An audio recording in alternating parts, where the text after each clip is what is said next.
New look, new stadium, and most importantly, new legendary head coach. Keep on. New what? New what? No, new hoes. It's fine. Keep on. New hoes. Oh, yeah. Well, I mean, every year. New season, new hoes, I suppose.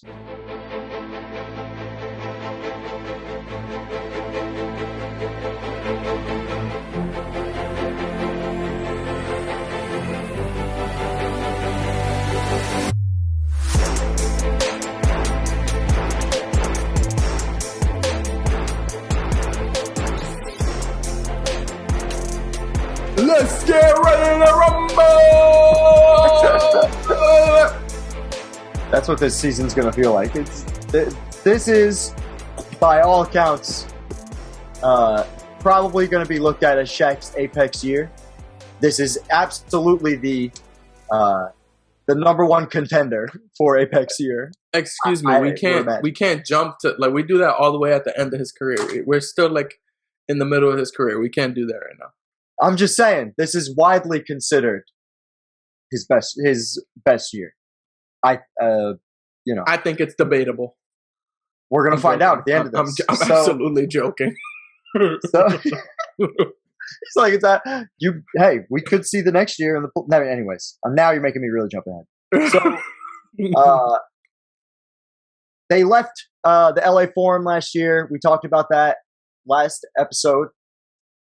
They are entering the Staples Center for the very first time, and they have a new arena.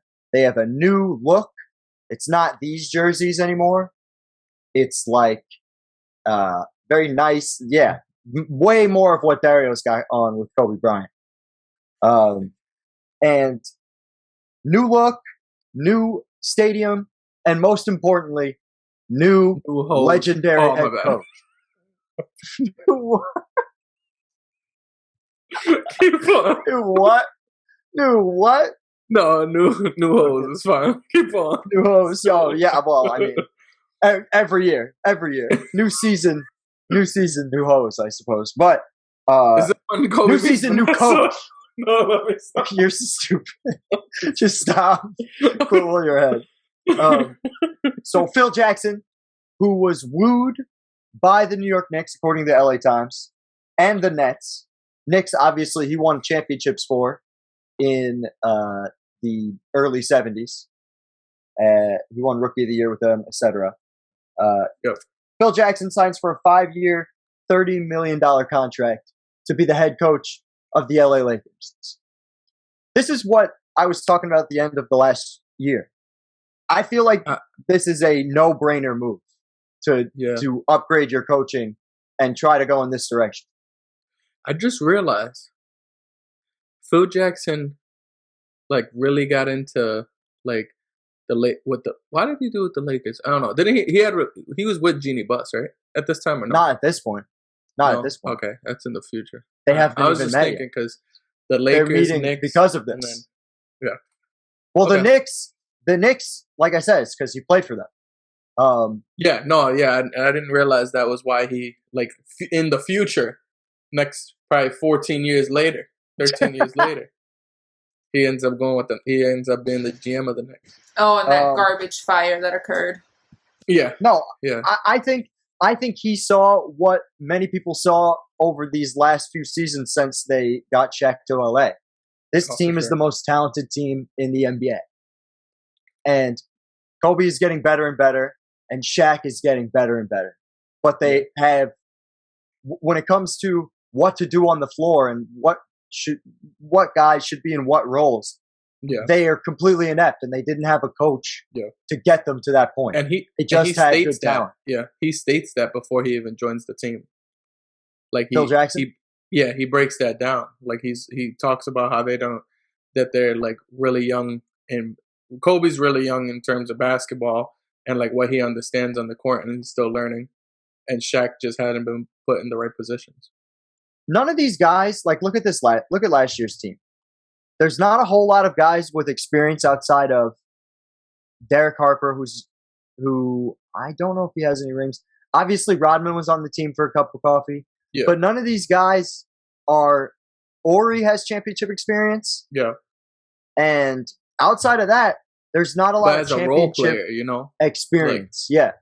So they need a guy in the head coaching position to guide them to the promised land. Like they needed a new philosophy because what they were doing clearly was not working. And it was what we've been talking about. They needed a mentality change, something awful. Because when you get swept as many times as Shaq's been swept in his career, like it's on you and your mentality. Like you fall into the same terrible habits. Otherwise, that wouldn't happen consistently. And the craziest part is Phil Jackson also states that Shaq hadn't played to his potential, and that he can be MVP caliber. And then he comes into the season on bullshit. Yeah, well, he's on. Shaq has been. It's been written about Shaq that he's coming into this season with a different kind of mentality. Like, the hype is building around him. This is what's needed for a good MVP season. The hype and the narrative is building around this man. But think about like how that like just going into this season, because the pressure is like crazy at this point. They just get swept. He gets swept, 6 out of his last 7 seasons, something like that. And and then they're already starting to talk about it and say like each time as a Laker that he's been in, on this team, he's pretty much lost 4 straight games or whatever. So like a lot of pressure is on him, and a lot of players. If you look at players even now, like they get put under that pressure and they could fold. Like you look at a guy like Ben Simmons. Like he got put under that pressure, and a lot of people think he's folding right now. So it's like it's crazy. James Harden for a lot of years in the playoffs. Like a lot of people don't remember it. Even in OKC, when he was like the third guy with OKC, that was a big reason why they weren't able to have success in the finals, is because James Harden fell apart. It goes back that far. So pressure is a real thing, but I think, and we're going to see this a couple of times throughout the season, and I'm definitely going to bring it up again. Phil is not afraid to go into the media and test these guys and put the pressure on them. Which, in hindsight, I think is great for all these guys because of their mentality. Because of how sensitive they can be. And then especially, like, they're going to take it, like, they're going to have to take it because they're looking at it as, we literally just saw him dominate last decade. Sure, he had Michael Jordan, but he won 6 championships in a 7-year span with MJ, or a 9-year span with the Bulls. So it's like, how we can't just ignore this. He knows what to do in those moments, and he's got a great track record. But I'm sure for a lot of people, yes, Phil Jackson and LA Times would say, in the 48 hours after the Lakers named successful and popular Phil Jackson as new head coach, the arena sells a flurry of luxury seats and premier seats. So he's putting asses in seats. People obviously knew that he was going to bring success, but I'm sure for Phil Jackson, it's I can do it without MJ type thing. I looked at on your notes. I thought that said luxury suits. I'm like, damn, like people just looked at Phil Jackson. They were like, I gotta get my business attire on. Like I was confused. You're fucking mad dumb. But no, I definitely think there's a little bit of, I can do this without MJ. I see Kobe here. He talked about Kobe having a Jordan-esque type game. Did he start that? So did he start the whole Jordan-Kobe comparisons, or? I'm sure he didn't fucking help it. I'll tell you that much. And I would say that he didn't start it because I remember in the rookie campaign, in the 90s, the hype was built around Kobe versus Jordan when the Bulls would play the Lakers. No, for sure. I was just that last dance year specifically, but like I said, I don't think it helps that case at all. And I think people are definitely looking at Phil Jackson and Kobe and Shaq and like, okay, they're going to run the triangle. Let's see if this equal opportunity offense can actually get people moving. They're going to be the favorites to win the title. their championship odds are going to be the highest. Yeah. So Shaq mentioned, and as you stated too, that Phil Jackson used the media a lot to. Do you think he used that in that very moment that he knew that he was going to be the Lakers coach? Because 100%. When you think 100%. About it, he's over here saying it's like he's talking to their hearts right now. Like he knows what their desires are. Like Shaq wants to win a championship, but Shaq also probably would want an MVP. So he's over here talking about Shaq saying you weren't utilized to your full potential. You could be an MVP. Automatically, that probably perked his ears up. You know what I mean? Like, he's buttering them the fuck up. So that way, when he tears them down later in the season, it's fucking devastating. Like you disappointed your father. It's gonna be great when we see these points. Yeah, but then it's also like he's starting out like giving you some type of expectation of what he sees of you. So when you're not reaching it, then but that's like he really is. That dude might be a little crazy. Like I wouldn't want to be around him. Zen.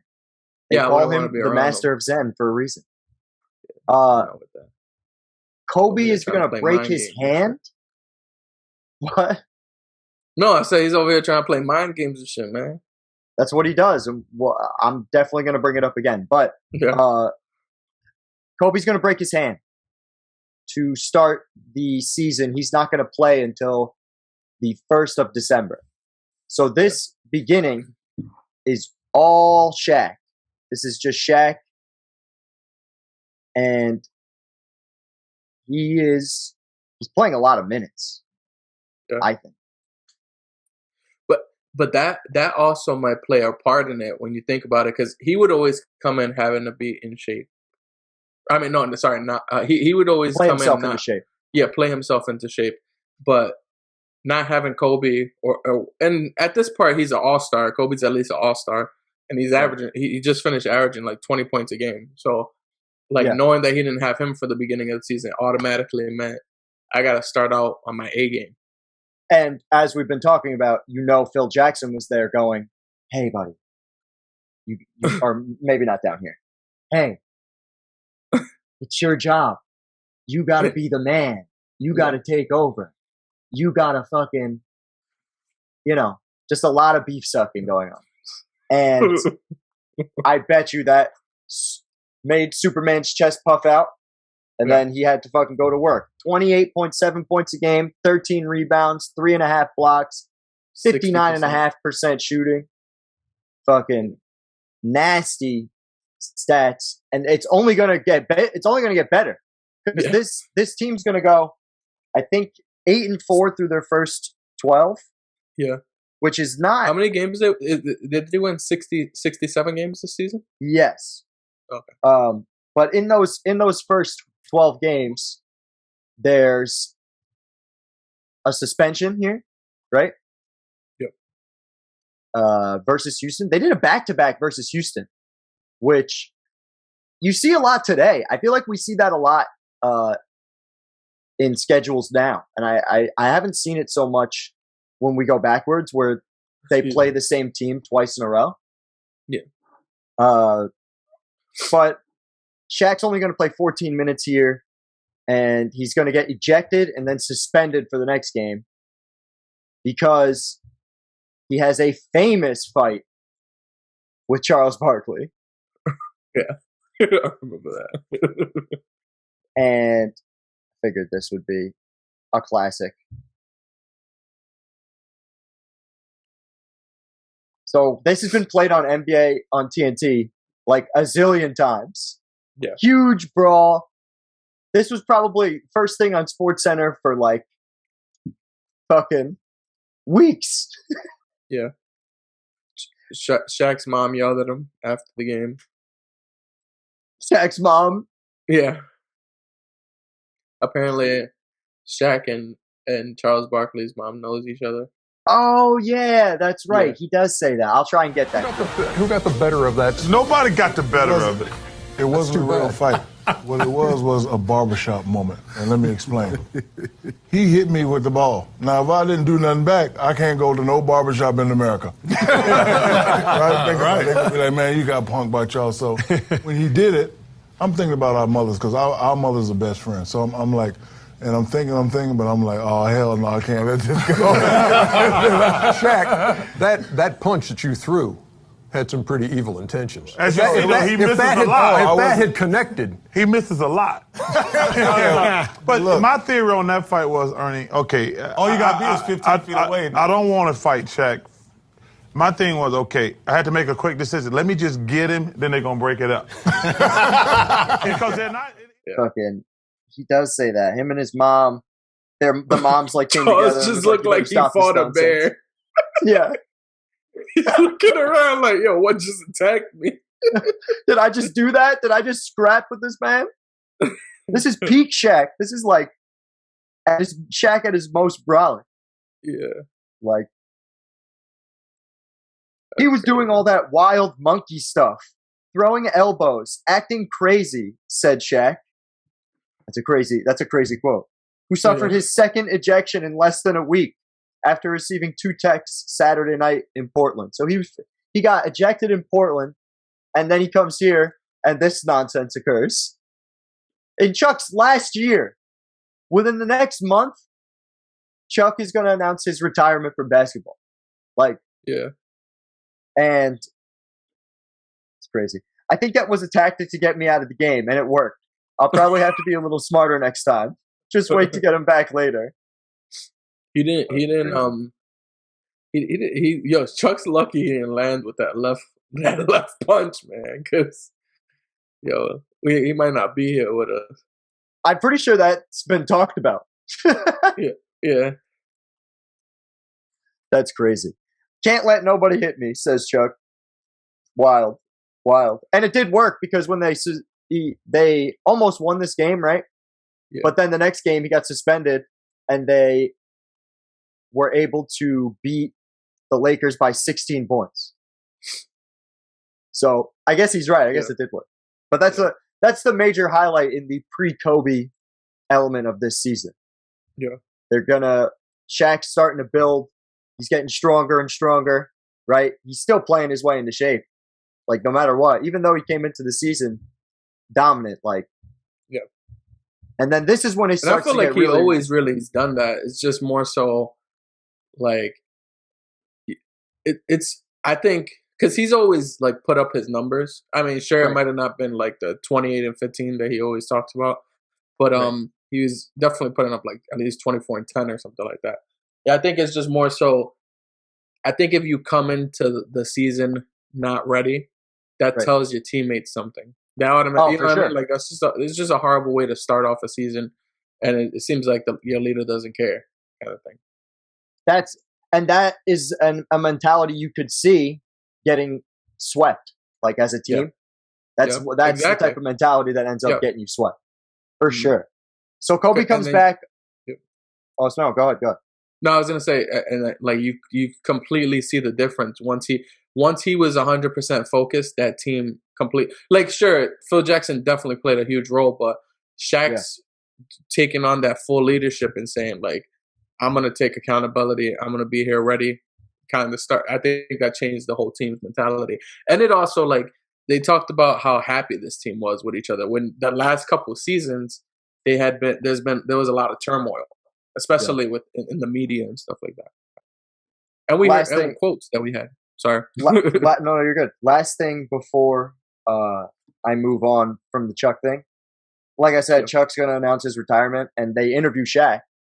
And Shaq says, in my eyes, he's going to be one of the greatest players ever. He's always going to be one of the greatest players ever. A lot of people bring that ring nonsense because he doesn't have one. He's not a great player. That's not true. John Stockton and Karl Malone, they're great players also. They don't have rings. And all I could think was, of course he says that as he doesn't have a fucking championship or an MVP. Just to make sure that people look at him as a great player. That's a fact, because when I read the quote, I was like, how dare he say this shit? And then you had that little note. And then, and mind you, for the last like 10 years, we've seen him tell Charles Barkley every single day on TNT, I got those rings and you don't. I got those rings and you fucking don't. What's the difference? I only talk to champions. I only pick up if there's a ring. Fucking this might have been the first time in Shaq's history so far that he's been a hypocrite. Oh, I don't know about that. I don't know about that. mean, we literally covered a clip with him with Little Penny. We literally went over the whole Shaq and Penny thing where he's a massive hypocrite. No. I know. No, I more so mean like where he says something in that time of his life and he wasn't consistent with it. Because he's always been consistent with like, oh, how he messed up things with Penny, how he messed up things with Kobe. Like he's been consistent with that. I feel like this is just a time that he wasn't consistent with the whole ring thing, but it was just a joke. But so after this point, once they get Kobe Bryant, this is when the season starts to get really ridiculous. They're gonna go 23-1 in their next 24 games after Kobe comes back. And Shaq's gonna put up 28, 15, and 4 with three blocks a game. Which is just this steady dominance and consistency is ridiculous. This is literally like, and I know this is weird to say it, but it's what Embiid's doing right now, isn't it? Like when you really think about what Embiid did from the beginning of the season to now, he's doing it, but he's just not. If they had 67 wins, Embiid would be MVP, right? Like there wouldn't even be a question. You know what the difference is though? What? Embiid is more skilled. This motherfucker is just dunking it like a fucking no, I know that Godzilla. No, for sure. Like, but it's the same thing. Like, this is preposterous. If we saw somebody doing this would be literally like someone with Andre Drummond's like game having a 30-point per, like that would be unheard of in today's NBA. And it was unheard of then. This guy just dunks it. That's all he does. He dunks it. He dunks it. He hits shots from 5 feet around the basket and in. And he's averaging 30. Like, killing everyone. Yeah. I just feel like he's but would that even be fun to watch, you think? Like, I feel like it would just be a brutal one. No! The pace was like this. It was ass. It was not fun to watch. It was just watching a bully, like, just push little kids around. Shaq is the number one reason why the pace, the number one player that is a conduit for the pace taking a nosedive in this era, once Michael Jordan retires, is Shaq. Because you have to, and Kobe has said it. I remember when Kobe and Shaq were doing that interview, the last time Shaq and Kobe were together. Yeah. Shaq Kobe talks about you have to play Shaq's pace because Shaq's pace controls the entire game. Our 01 team matched up with the 91 Bulls team. So I know Michael feels like that was when he was at his best, 91 Bulls team. The 88 Lakers, or the 89 Lakers before Magic got hurt.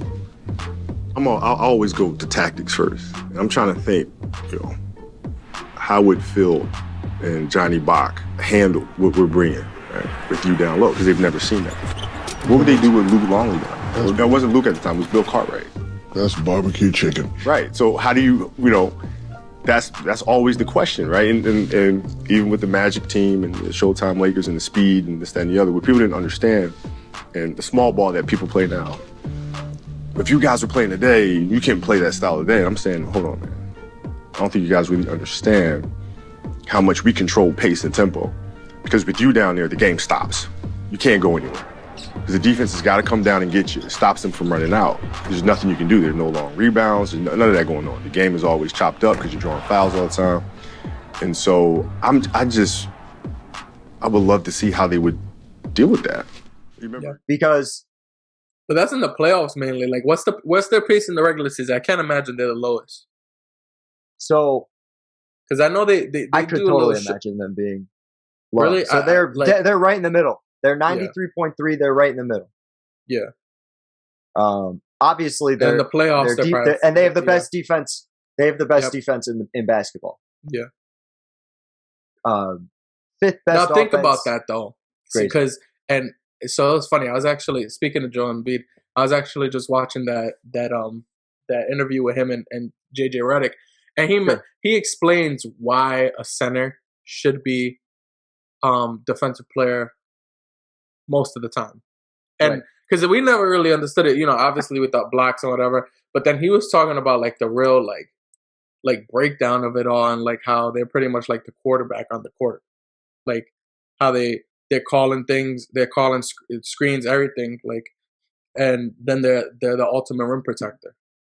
I still think guards have a place in that category. No, for sure. But like, but you can see why a majority, like 90% of the win, like the MVP winners, are usually power forwards or centers. Look at all these W's. This is so ridiculous. Yeah. Like, and this is eerily similar to that second era of MJ's Bulls, where it's just massive W's everywhere. And look at all these minutes Shaq is playing. In the Magic era, Shaq, I brought up how Shaq wasn't playing that many times over 40 minutes a game. And when he was, the results were whatever. Look at this. Oh, wow. This is amazing. This is fucking Wilt Chamberlain-esque. Like he has look at all these. Look at so many games over 44 minutes. This is the majority of the season. He's going to average 40 minutes a game for the year. Yeah, but this matters. This is the biggest reason why I think played over 40 minutes 50 times. It's wild. Yeah, he is the best player in the world in this period of time. He's the most conditioned. He's the most dominant. He's the scariest. He's probably the biggest box office. Like, even in my opinion, the league is on his back right now. In my opinion. In my opinion, even if 98 Jordan was here, Shaq would still be the best player in the league right now. I would find it very hard to believe anything otherwise. Yeah. Because the winning is unbelievable, but the winning is happening because Shaq and Kobe together. Because with Kobe, they're going to go, I think it's 55-14 in total. Yeah. Like, they're really not going to lose a lot. They have a weird. And when you skid. think about it, when you think about it, 55-14, that means without Kobe, they won what, 20-something and one? Is that true? Is that right? Because they only lost 15 games. They lost one game without Kobe. I don't know if that's true. There's only one way to find this out. 12-4. 12-4. Okay, that makes sense. So they went. Excuse me. So if they went 55-11 without Kobe. I mean, with Kobe. Yeah. So here you go. I'll get it back in a sec.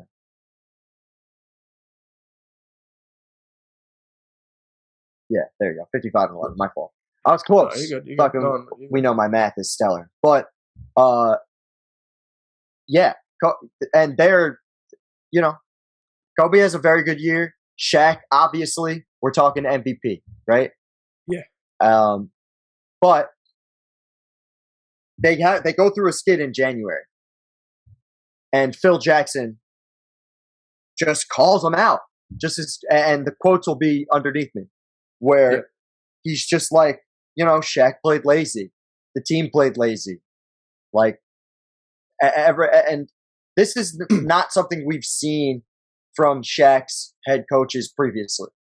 Like, in the media, Phil Jackson is coming after him because he's not happy with the performance. And this is going to happen repeatedly in the playoffs as well. Yeah.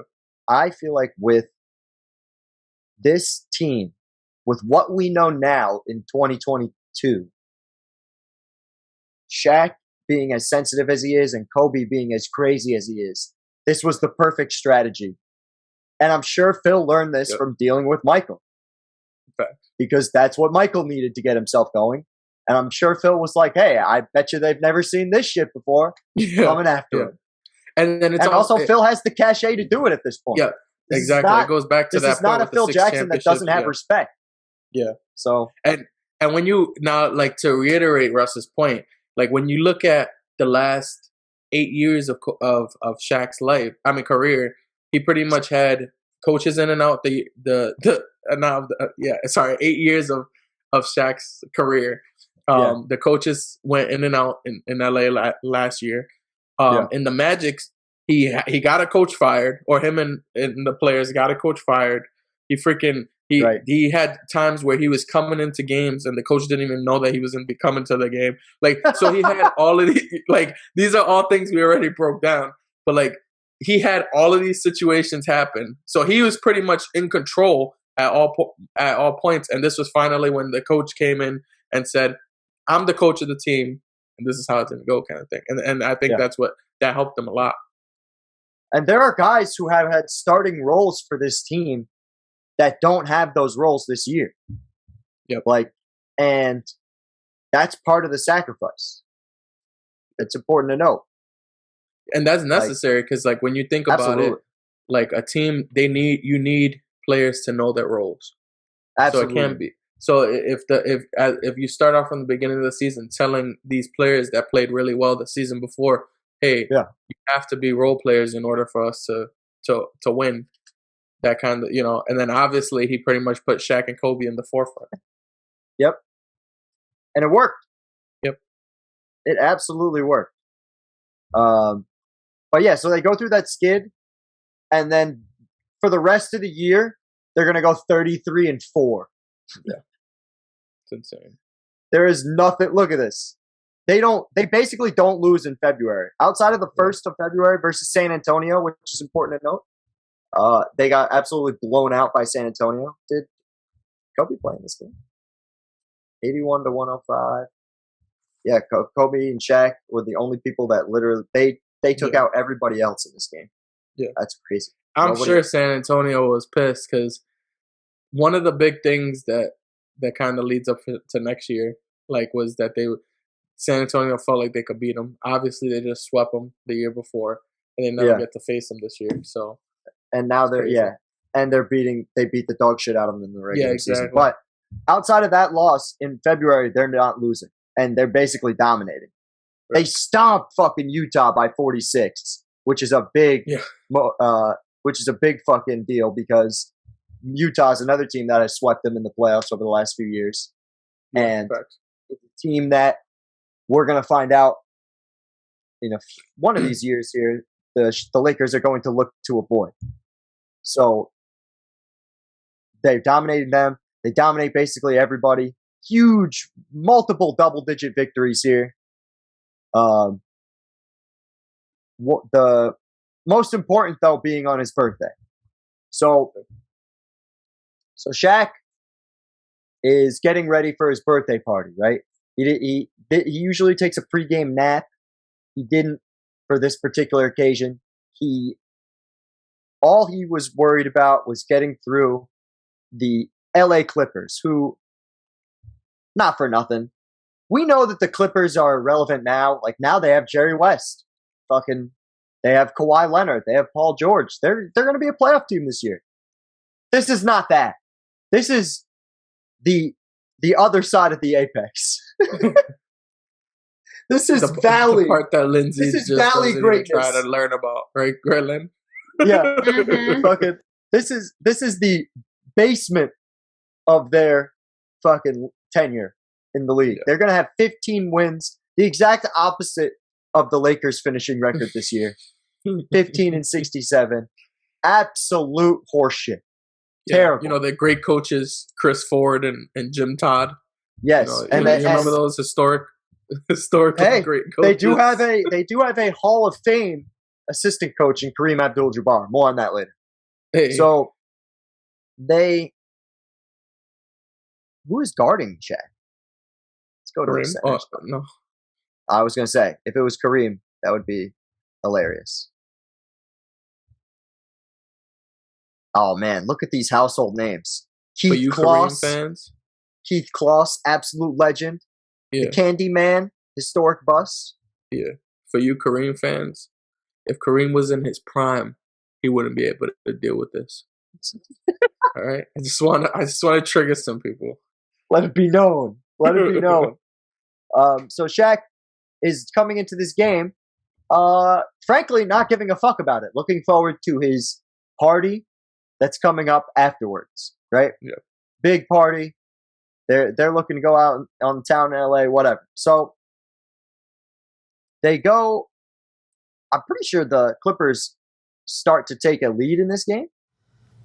That night, it was my birthday, and we had a party. So, usually I go home. Before or after the game? No, after the game.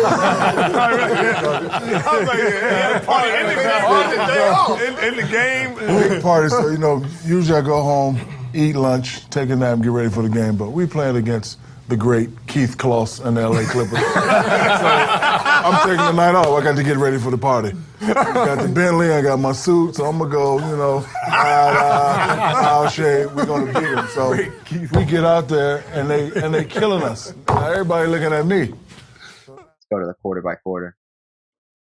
Yeah, because they do put up a bunch of points. Yeah, so Clippers are up 24-29 to start the first.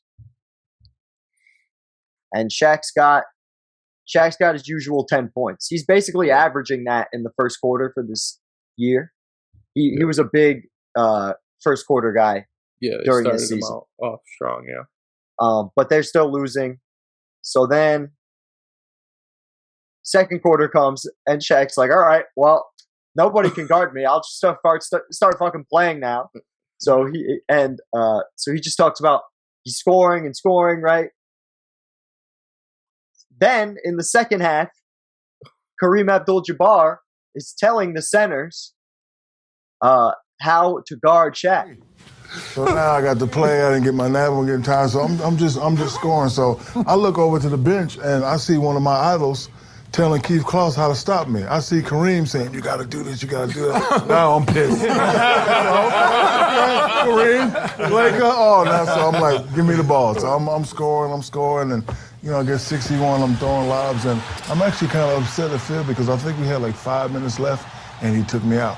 I think he did that because he didn't want me to score more than Mike. That's what I think. That's saying. 61 points. 61 points, 23 rebounds against I was hot. Keith Kloss. Video game. The great. And still went to the party. Mind you, he's playing the whole quarter now. Yeah. He's not coming out the game. This is his birthday. Yeah. He didn't even get his pregame nap.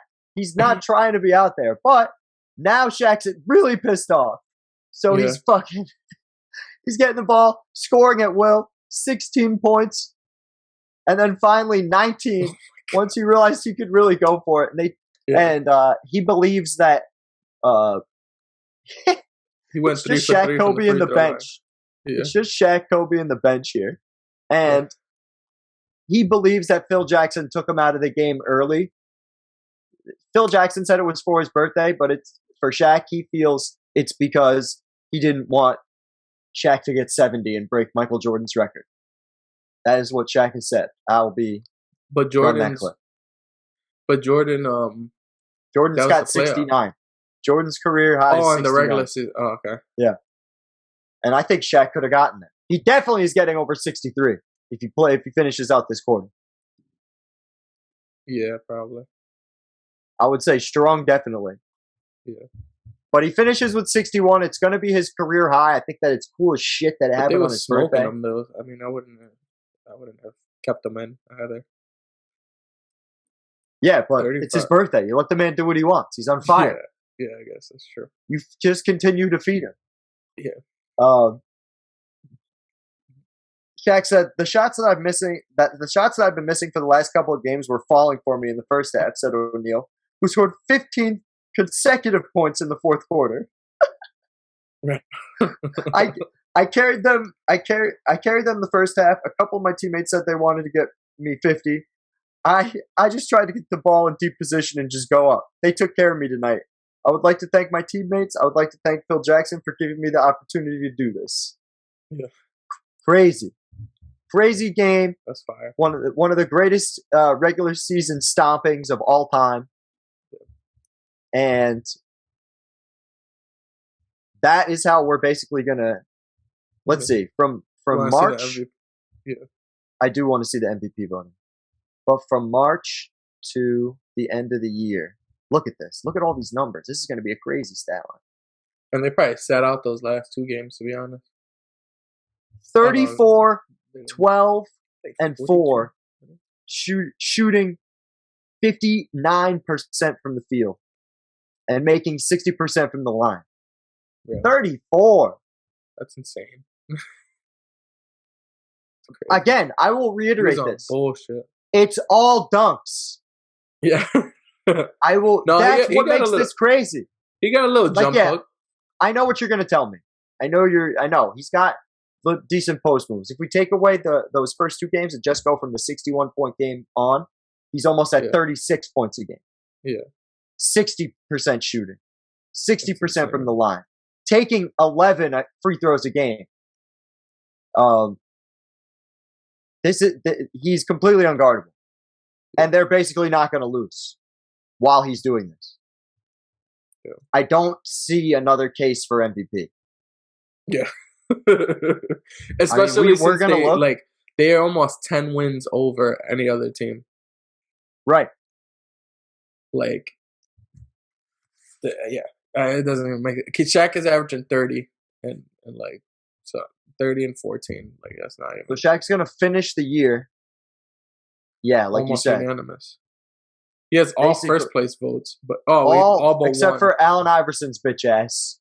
That was bullshit.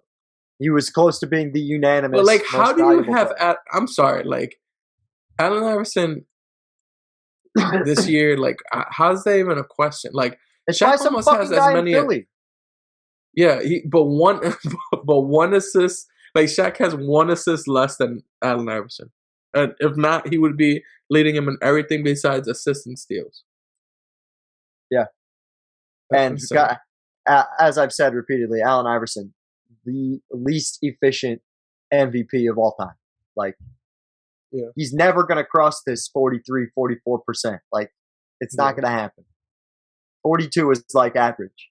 And he's just volume shooting. And it's just the little guy putting the team on his back mentality. What's his record? What's their record this year? I'm curious. Because maybe it was just like, like you said, no one's coming close to these Lakers. That's the other thing. Like, if we're talking best player on the best team, the guy never got hurt. The guy played the whole year. He played a little bit without his second star. When he got his second Sixers star, aren't even an MVP, aren't even a playoff team. Oh no, okay, they were 4. I was about to say, they're a 4 spot. They don't even have 50 wins. They don't even have 50 wins. I think it's an absolute travesty. I think Shaq should have absolutely been the first unanimous MVP. This is one of the most dominant seasons of all time, especially when looking at the competition. Yeah. Kevin Garnett is going to be second. Jesus, they totally get away from the narrative of best player, best team, except for, I mean, obviously Shaq won, but like outside of that, they got Kevin Garnett in second. Yeah. And he's like the 7th seed. Yeah. Alonzo Mourning in Miami, where are they? But you gotta they're think the 2 about, seed, but they're 52 like, I don't know. Yeah. You got to think about it, though, because, like, even this year, like, they're probably going to do something similar where you're not going to put the best player on the best team because Devin Booker is not going to be MVP this year. And you're talking about in 21-22. Yeah, 21-22. I'm just saying, like, for all you folks listening down the road. Yeah. Oh, for the future. Yeah, sorry. Yeah. But I just think they do that when it makes, like, 100% sense, I feel like. I feel like they use it as or an if it's excuse close. in a lot of years to combat which is other stupid. people. Yeah. But Shaq's the best player in the world this year, for sure. And the Lakers are going to go into the postseason. Did Kobe make an All NBA team this year? I'd imagine especially if he did it the year before. Because I think he played. I'm pretty sure he played enough games. Obviously, he played over 60 games. Yeah.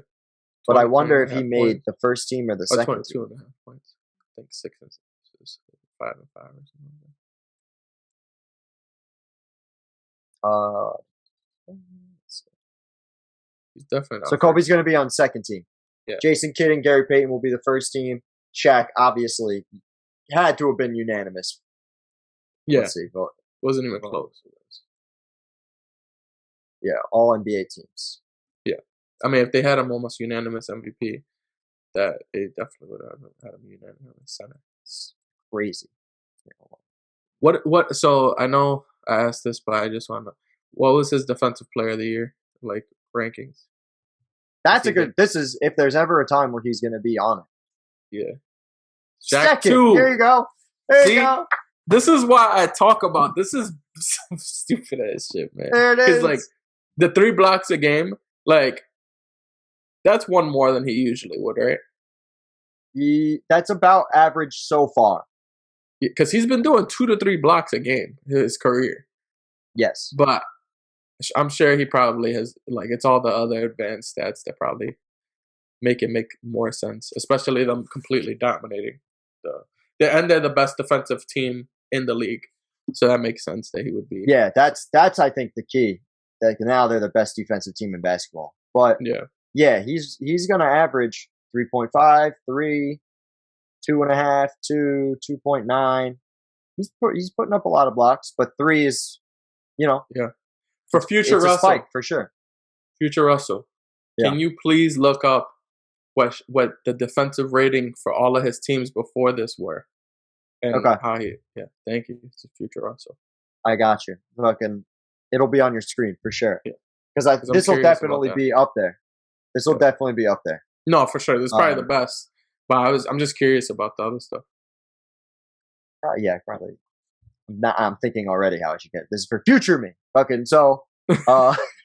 Sorry, my bad. No, you're good. You're good. So that. Oh yeah, hold on. I genuinely want to know if he was unanimous first team All NBA. I would assume so. Yeah, there's no way he's not. Yeah. Share first team 121-0-0. Yeah.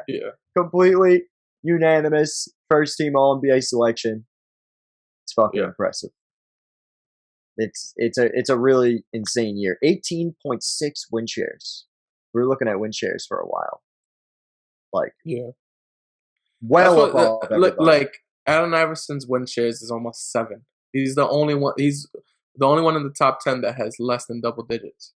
Yeah, that's a fact. Yeah, I don't know how that guy from Philly was sucking dick. There's just no getting around it. Stephen A. No fucking way. Fuck you doing, Stephen A. Yeah. Because he destroyed history being You think he was just being Of course he was. He knew that he should have voted for you. Exactly. Come on now. It wasn't anybody doing close to what I was doing. And I told the world I was going to do that. And they saw it in my eye. They saw it in my face. They saw it every time I played. That takes away from it. He messed up history. Huh. And then a couple years later, you're going to give Steph Curry unanimous. I love Steph. Steph's my favorite guy. He knows that. But come on. Fucking 25-year-old Get your hairline Steph. right, boy. Get your hairline right, boy. Smith. We ain't trying to see your little circular hairline, you little doofy alien-looking motherfucker. Just join the club. Join the club. It's all right. All right. Come on home. Playoffs. Come on home, Steve. Okay, this is the time. Anyways, so let's talk about this postseason. So, sorry. What the fuck is this guy doing? My bad. It's like, sorry, I was just getting my groove on. Don't jump First round, you already know what they're doing. They started their war with Sacramento. I think this is the beginning of the little tussle that they start having with Sacramento over the next. We are years. still in the 5-game series era for the first round. Yeah, that confused the crap out of me because I was like, why is everybody making this seem like it's such a tight series? I'm like, it's just going to a 5th game. And then I realized it was not a 7-game series. So Lakers obviously have home court throughout the playoffs, right? Yes. Yeah, of course. Yeah.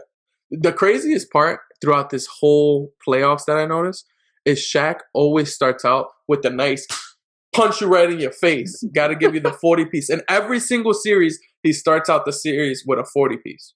That's sick. Insane.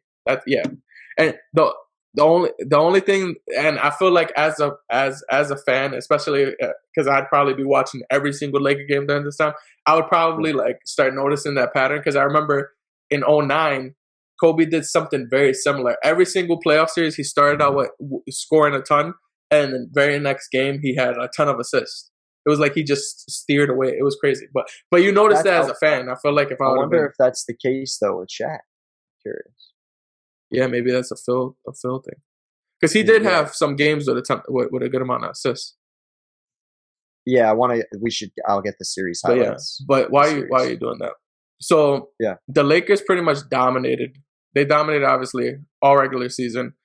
Yeah. And they go up 2-0 in this series. So it's automatically starting to look like, all right, this Laker team could be for real. Because a lot of people were doubting them. Like they had been a regular season team up to that point. Sure. They go up 2-0 in this series. It looks like they dominated them.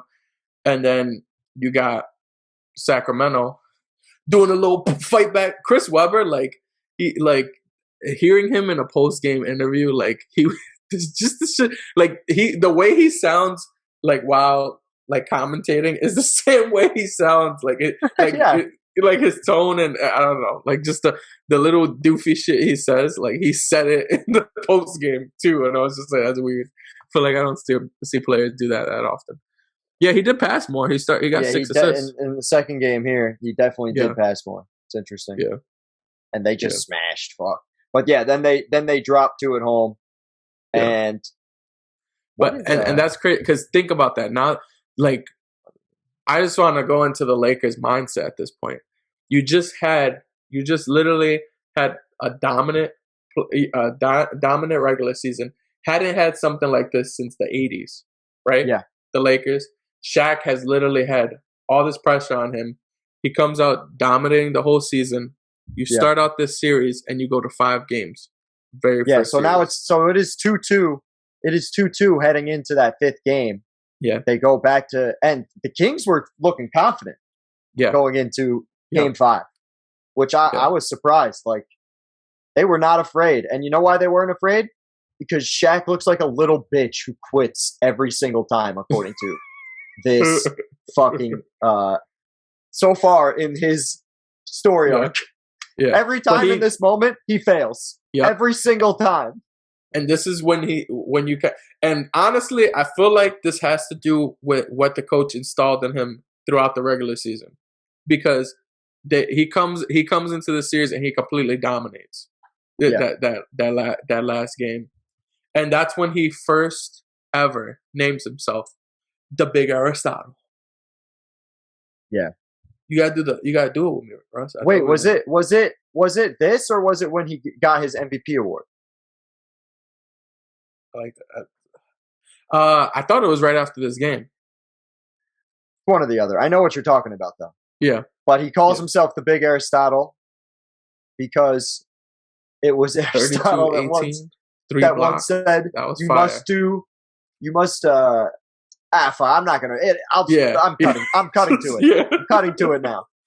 Russ is not about to butcher it. I'm not. 32 and 18 though. I know how to edit. I could just do that. Yeah. 32, 18, 62.5% shooting, 2 of 7 from the line. Doesn't fucking matter because he did everything. And they blew them out. 3 blocks. What do you have in the? What did he do to? What do you do in the second half? I always like the second half. Yeah. A wise man once told me it's more important what you do in the second half than what you do. Facts. Fact. Who was that? Was that Skip Bayless? No, it was you. No, it's just messaging because you hate. I know you just hate Skip, so I just wanted to do it. Oh, speaking of people who Skip Bayless would not like, Chris Webber, 1 of 6 in the second half of the fucking elimination. But that's not his fault, man. Like, it's everybody's fault. They shot under 30% in the second half. Yeah. They wet the bed. They took a giant piss in their own bed. Blame Vegas on this one, you assholes. Yeah, facts. They got 23 free throws to the Lakers. What was the Lakers' free throws? 19. Oh, 19. Yeah. So they got more free throws in the second half. Yeah. They probably got more free throws for the game. So I don't want to fucking hear it. I don't want to hear it. Fuck you. I mean, they got smoked by like almost 30. Like, there's no way. If someone was saying they got more free throws than them, be like, where's the other 25 points? But no. So they do. They dominate. Yeah. They dominate that last game. Shaq, and going into this next round, Shaq is like, now we're looking at how great is Shaquille O'Neal? Like, are we wrong about Shaq? Are we looking at a point where this is a different guy with Phil Jackson? Yeah. I'm sure if they would have lost right here, they probably would have broke it up. Already, you think they would have sent Shaq packing? Maybe. Like, you gotta think about it. Like, we're paying. If they get swept, there's a very high likelihood. Yeah, like, I don't know, man. That was crazy. But all right. So this was an interesting one. I literally did not know that Shaq and Penny had a series against each other. Right. So Penny played on the Phoenix Suns, and it was because a bunch of it wasn't contract issues. There was just a bunch of fucking drama. Dip out, right? There was a bunch of drama in Orlando between Penny and the organization, between the head coach, general manager, all kinds of shit. So they traded him to Phoenix, and this Phoenix team, where did they finish? Fifth in the West. Who's on this team? Who else do they got besides Penny? Oh, Jason Kidd. A young Jason Kidd, 26-year-old. Young Sean Marion, 21-year-old Sean Marion. Super young. Putting up 30 minutes a game in this series. The Luke Longley Express. They still got Kevin Johnson. Old Robertson. Kevin Johnson. But they got a interesting balance of youth and experience. But what they did get, which I find extremely interesting, is a pretty damn good series out of Penny. Yeah. Like, this is what he basically did on the Magic series. Yeah. Yeah. Block a game, a steal and a half, 21. You could tell he was very motivated to try to for sure. Yeah, stop these Lakers. If he could put a halt to Shaq in any way, I'm sure he probably would have been very excited to. But unfortunately for him, Shaq had the same things on his mind. Yeah, exactly. That's what I was about to say. It was deadly. My bad. He didn't give him a 40-piece the first game. He gave him a 37-piece. My bad. I was 3 off, guys. But 37 and 14 in game one. He completely dominates them, and they blow them out by what was that 20? No, 18 points. Yeah. 4 blocks. Yeah. 7 of 10 from the free throw line. Yeah. Oh yeah, that was. And he actually is shooting decent so far in this series from the line. In this season from the line. In the postseason, he's 46%. Really? 5 for 10. Yeah. It doesn't feel like he's. Damn, he's only getting 10 free throw attempts. Yep, that's crazy. But so in game 2 of this series, 17 rebounds a game thus far through the playoffs. Yeah, that's insane. So in game 2, they have a tight one, and this is that famous Kobe game winner on Jason Kidd. Remember that? I didn't know that was famous. I kind of didn't even remember it until I saw it. Oh, my bad. I guess it might be famous because I'm a. It's famous for you, all right. Yeah, but yeah, he does a nice little. It was a beautiful one because like Jason Kidd contested him so well. He like even pulled it back and for the game, bang, just whooped on your ass, man. But that was pretty much the highlight of that game, you know. Shaq, Shaq dominating, 38, 20, and 5 blocks. And 5. Oh my god, that's insane! Absolute destruction. Like this is literally like a video game player. Yeah. And then just think about that. You got a guy dominating you like that, all like grinding you down the whole game, playing 46, almost the whole game. He missed 1 minute of the game, pretty much. Right.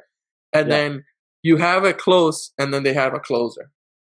Like that was the 1-2 punch. With what happened in the fourth? I wonder because Kobe has 15 points. Yeah. In total, but did most of those come in the fourth quarter? No, only that last bucket. He had a free throw, and then the game winner. Shaq's carrying him definitively. Yeah. This is why I don't know if this is fair that this is held. We can get to it. Let me hold that. Time out. Don't you about to say this is why people say that Shaq carried Kobe. Carried Kobe. Do you want to know why that can't be true? Because literally the very next series that can't be taught. Like we can't. Let's not even do that because the next series and the series after that they probably wouldn't. Hold that. Let's get through this. Also, they got a sweet game out of Penny, 27 and 8. That game too. If you can go on YouTube and find that game, that's one of those you probably want to watch all the way through. It's probably a banger. Yeah. It's probably an absolute banger. It's got to be on YouTube somewhere. Yeah. But they pretty much just go up 3-0 in the series, and then it's pretty much over after that. Yeah, wasn't really much of a fight. They hold the Suns to 65 points in the closeout. Yeah. Oh, but the Suns also held them to 80. You could tell it was just like a brutal, like almost nobody on the Suns scored 10 points. Double digits. Yeah, 29% shooting as a team. Yeah, Penny 1 for 9. That's insane. That's embarrassing. Yeah, I already know. What did Shaq have? 85 and 70. What did he have? Shaq 15 points, 21 rebounds. This man's making a point to get 20 rebounds every fucking game. Yeah. Well, like, I'm trying. That's his. Come on, like you got to. It's like I'm trying my hardest. Yeah. Like these guys, the Lakers didn't shoot that well either. Shaq shot 36%, a rarity for Shaq. But you could tell it was just like a brutal game. Like this is like the type of shit that like people talk about. You know, like you missed the 2000s and the 90s basketball, and it's like if you watch this game, you'd want to freaking tear your hair out. Like the ultimate example of that is that Heat Bulls series we covered in Jordan's Legacy Breakdown. Yeah, where the pace is like 12. Yeah, it's like come on. And teams are beating other teams, scoring like 70 points. Because they're like, oh, this great defense, and it's like, nah, it's not that fun to watch though. It's the rules and the pace. When you combine the rules and the pace, it's just exactly filthy. But now we're looking at the conference finals. Yeah, versus the Portland Trailblazers with a Scottie Pippen. Yeah, who has something to prove, I would say. Yeah, and at this point. They're looked at finally getting paid too. Yeah, this Portland team is didn't he get paid in Houston? He probably got a big contract in Houston. Yeah, that's true. But still, happily paid. I think he asked for a trade, didn't he? I think they might have traded him. Then he went out and he talked shit about Charles Barkley and called him fat. And shit. Yeah. After a war of words with a teammate, I gave up more than anybody to get Scottie. And for him to want to leave after 1 year just disappointed me greatly. I wouldn't give Charles Barkley an apology at gunpoint. So he could never expect an apology from me. If anything, he owed me an apology for coming to play with his sorry pet butt. Scottie gets his wish. He's a very selfish guy. He doesn't show me the desire to want to win. And that's my reason for wanting to get away from playing with him anymore, because he doesn't show the dedication. And I probably should have listened to Michael a year ago when he said that Charles never will win a championship because he doesn't show any dedication. If there's one thing we know about Scottie Pippen, it's that he takes the high road. Anyways, for sure. But look, coming into this season, apparently the Portland Trailblazers were looked at as the most talented team in the league. Like I feel like one of the most talented team in the league. Yeah, because I mean, you got young Rasheed Wallace, Steve Smith, also known as the Jailblazers.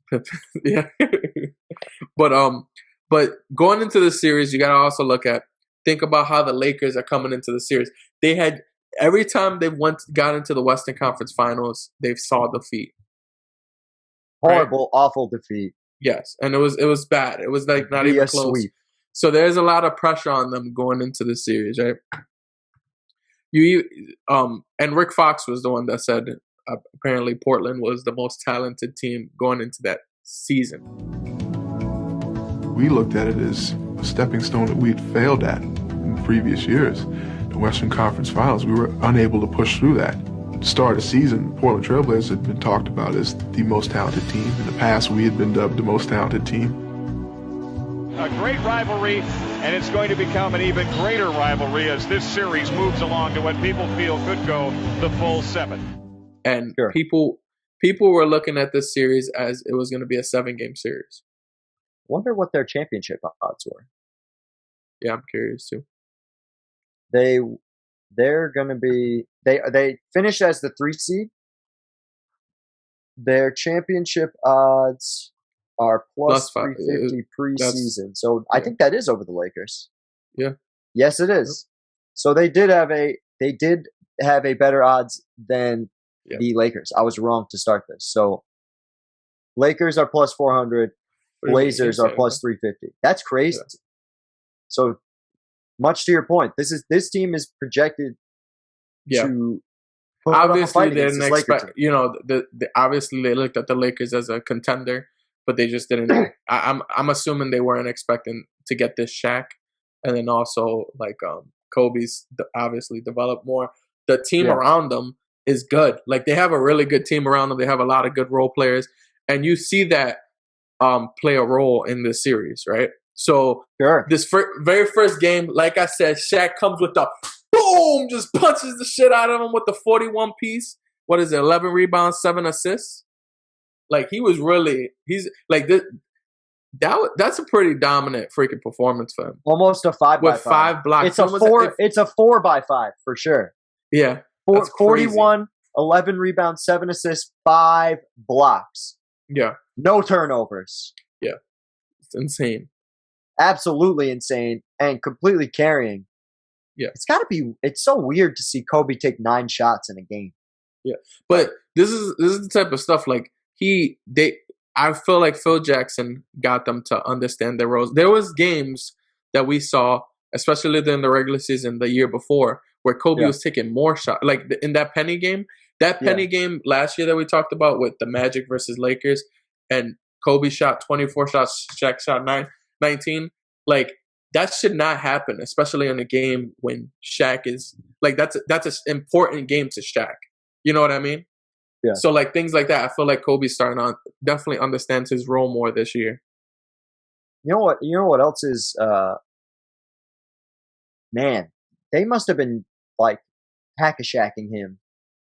Yeah. Frequently to try and get Shaq takes. Well, there are some people that would say throws. Yes, there are some people that would say that that was more than their entire team, the Portland team combined. But there's a lot of people that said that you know they were all in the second half. Sorry, they were all in the second half. All 27 free throws were in the second half. There are a lot of people. Yeah. Oh my god! This guy took 25 free throws in the fourth quarter. You know how many that is? That's a fucking hour-long quarter going to the line. Especially seeing Shaq stupid ass like.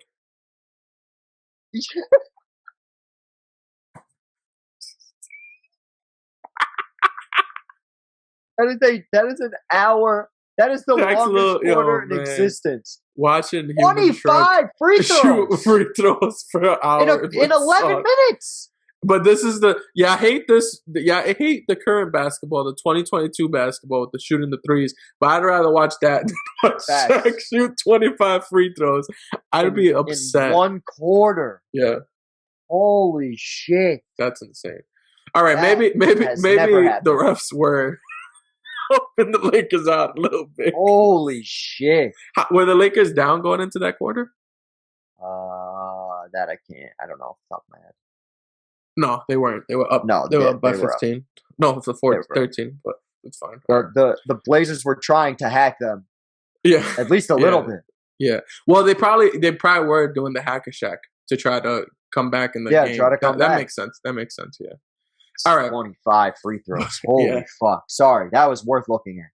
Oh my god, that is insane. Yeah. Continue. That is crazy. All right. So my god. So the Blazers come in the very next game because they're obviously the Blazers' goal is to just try to take one. You know, sure. Because they automatic. And at this time, series were still 2-3-2, right? It's not 2-2. I thought it was 2-3-2. I might be wrong though. Because Kobe's game 5 against the Pacers was no, it's 2-2, 1-1-1. Okay, my bad. Yeah, you're good. So pretty much, Portland just wanted to take one because obviously flips home court advantage.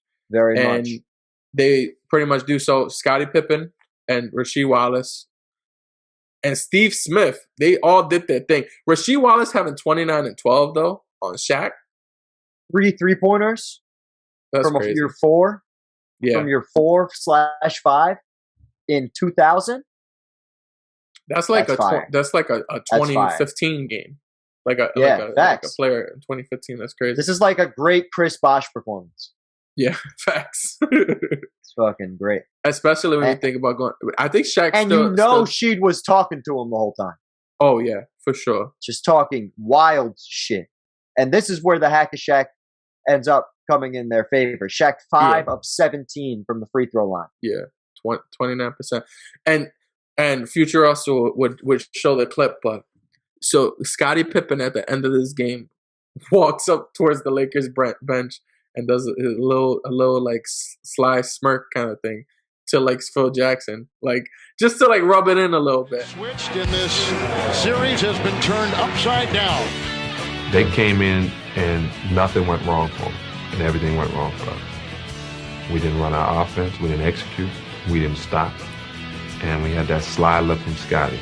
That one where he glances over at Phil and everyone else. I hate that sly look he gives. Well, you know, Scott, I'm not gonna lie, because Scottie was like pretty much like the leader of this team, right? At this point, I would say it's 6-time champion. I would say it's Rasheed, Scottie, and probably Sabonis. Like just from a leadership standpoint, like who were the guys on the team? Because Sabonis didn't have a great NBA career, but he was respected. He was like a Udonis Haslem kind of thing, right? Yeah, sort of. He was a legend in Europe, absolute legend, and was like just came to the NBA past his prime. Yeah, but all the players knew who he was and was like, you know, he was a legend. So it wouldn't shock me if he was also a leader in the locker room. Yeah. But to your point, it's probably Scottie and Sheed. Little dirtbag shit. Yeah. I can't imagine Scottie wouldn't be like trying to be the alpha there, at least, especially with the whole 6 championship things. He's looking at himself as one of the best players in the league, which he probably is at this point. He's top probably 15. I feel like he's past his prime. I'm not the right person to answer this question though. Yeah, no, I know. So. I fucking don't. I just don't. Everything he does is not cool to me. He's 34 years old.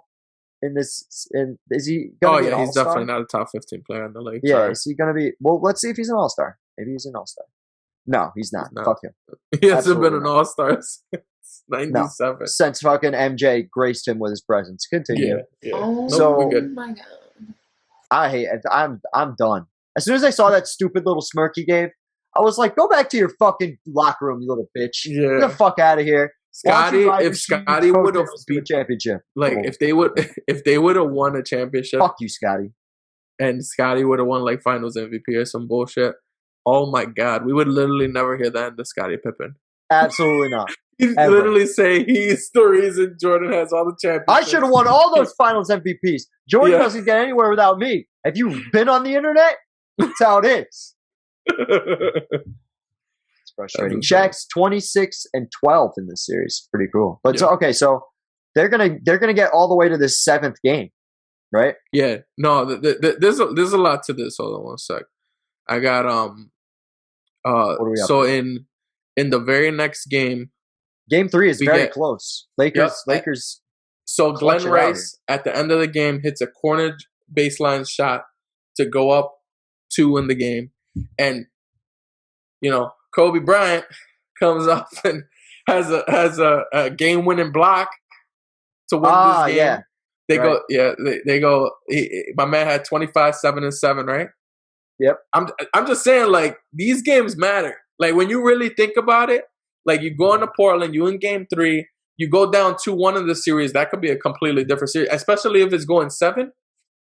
I'm just saying, like, these kind of things is what gets missed by my homeboy. And I'm just going to be the one to talk about it, you know? I would say this is something that is a foreshadowing for years to come. I think this is one of the first times you're really seeing, because look at the minutes too. They're both playing the entire game. Yeah, facts. And they split the shots up very evenly. And when you think about it, like Kobe and Shaq work so perfectly, not only offensively, but think about defensively. You got one of the greatest like superstar guards ever, right? Yeah. And then and you got a big mammoth who's averaging 2 to 3 blocks for his entire career, and pretty much you got a lockdown defender in the perimeter, and if you somehow get by him, now you got to deal with a freaking mammoth at the rim. You most likely don't want to get hit by that. That was like a greatest 1-2 punch ever. Just want to say that. And this is the part of Shaq and Kobe's relationship where Shaq's really challenging Kobe to step up and take that next level, because Kobe is inconsistent at this point. We can say that with certainty.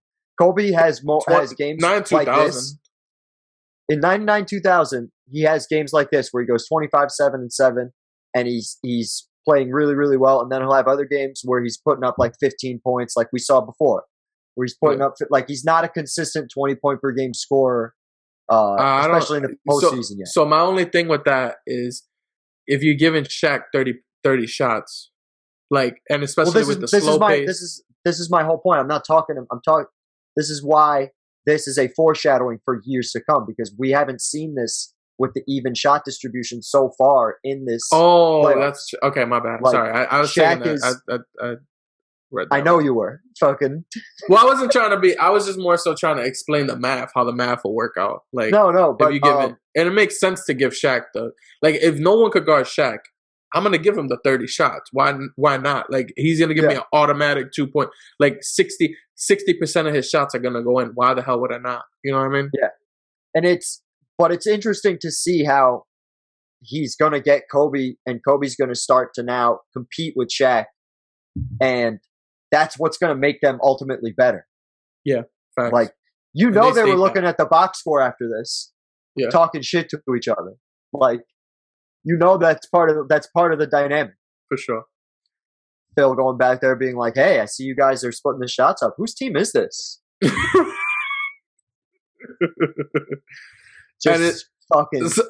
So Lakers go up 2-1 in the series, right? And it's that next game that Shaq makes all 9 of his free throws. I literally had to note that because it was like how, like this is the only time in his career he's done this. Right. Has to be one of the few times where Shaq's gone perfect from the line. I'll see if I can find. There's got to be a chart of all of Shaq's games where he's put on 100% from the line, shooting at least like 9 or 10 free throws or something. I'm sure it's a very small amount of games. Yeah, fact. But yeah, so Shaq goes 9-9 from the line. See, this is what I was trying to say. Kobe now 18, 5 and 15. 7 assists still, 2 steals, 3 blocks. Like, this is what I mean by Kobe will give you games of the 25, or he'll give you under 20. Like, he's still kind of being inconsistent as opposed to the guy that we're going to see for the rest of this three-peat. Get over it. These are the facts. I just disagree with it, but that's just my opinion. That's what the numbers are showing. But go back to that then.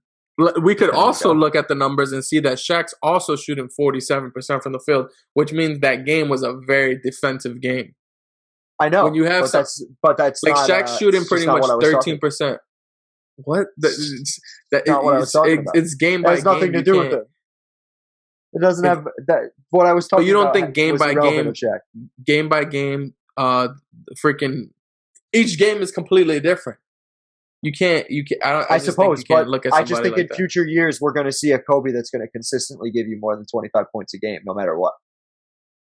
But I also think he's not having games like that where he doesn't have, like, when you look at the competition and who he's facing, like he's facing in this series in particular, and in the next series, he's facing wing defenders that are lockdown defenders.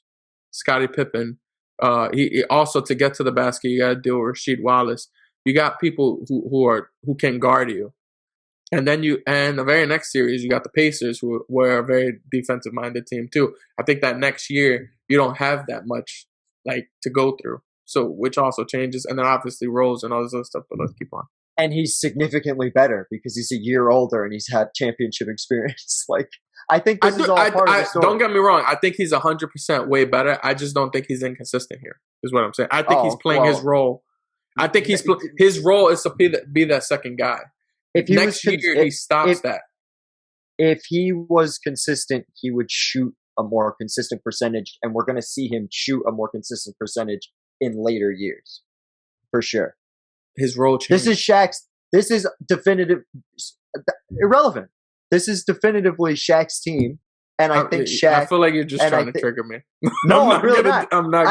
I think this is Shaq's team, and I think Shaq is trying. Yes. We literally have gone through seasons. I agree, 100%. Shaq in the news. I just disagree with how you're breaking it down. Let me finish now. No, fuck that, because now you gotta let me finish. We're literally, for years, we've been looking at LA Times stories about how Shaq's like, I don't want to wait for this fucking guy. I don't want to wait for him to get better. I don't want to do this. I think Kobe's right on the cusp of not having to, he's knocking on the door of greatness this year. Like, I believe that. I don't believe he's an all-time great player this season.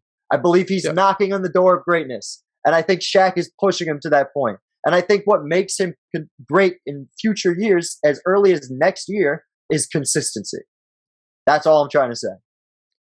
Yeah, but my whole thing is his role in the team completely changed from this year to next year.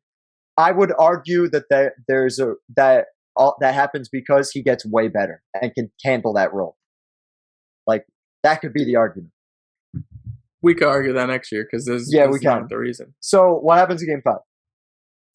Game 5, I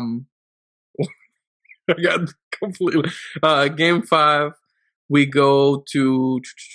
So they go up 3-1 in the series after Shaq makes the 9 free throws. Liddy. Right. So they lose the next two. Scotty and Rasheed Wallace had really good games in Game 5. In they Game did. 6, I don't know what the hell happened in Game 6. Really, steals. Scotty had 9 points in Game 6. Really? I mean, we know what happened. Yeah. Scotty. It was the pressure. Let's be real. Because I was really thinking, I was looking at this. I'm like, oh, Scotty, this is a moment that no one really talks about for Scotty. And then I look at game 6, and I'm like, oh, what the fuck happened? Just had he played 47 minutes. Yeah, I was about to say he plays almost the whole game, which means he's on the floor just sucking at all times. Yeah, something must have happened. He must have got some type of injury or something because he only took 6 shots that whole game, and then his plus minus is plus 10. So when he's on the floor, I don't. They did win this game, right? Yeah, they win this game. Yeah, but that's the thing with plus minus is if that's going to happen, especially if you won the game and you're there for 47 minutes of the game, you should be plus 10. Oh yeah. No. Yeah, I totally agree. Smitty is stepping up in this series. Yeah, facts. Just surprising. A guy that doesn't get his game this series. He doesn't get the recognition he deserves. He had a pretty damn good career. And he had good moments in the playoffs. I'd have to do more research on him because I don't know. I don't really. I mean, he's on NBA TV a lot. He's a big guy on NBA TV, so I know. And he's always on the open courts and stuff, so I've heard him talk a lot. Yeah. But only a one-time All-Star, but scored 20 points a game a few times in his career. Yeah.